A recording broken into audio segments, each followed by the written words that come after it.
വീട്ടിൽ കഴിക്കാനുണ്ടോന്ന് ചോദിച്ചിട്ടല്ല സഖാവേ, 5 പേർക്കുള്ള പൊതിച്ചോറ് കെട്ടിവെക്കാൻ ഞങ്ങൾ അമ്മയോട് പറയാറ്. സർക്കാർ ആശുപത്രിയിൽ ആ 5 പൊതിച്ചോറിന് വേണ്ടി കാത്തിരിക്കുന്നവരുടെ പ്രതീക്ഷയുണ്ടല്ലോ, അതാണ് ഞങ്ങൾ മനസ്സിലാക്കിയ കമ്മ്യൂണിസം. ഒരുപാട് പ്രതീക്ഷകളുണ്ട് സഖാവെ ജനങ്ങൾക്ക് ഈ പാർട്ടിയിൽ.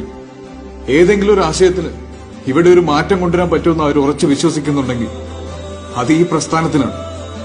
കാരണം ഇത് ജനങ്ങളുടെ പാർട്ടിയാണ്, ജനങ്ങളുടെ പ്രസ്ഥാനം.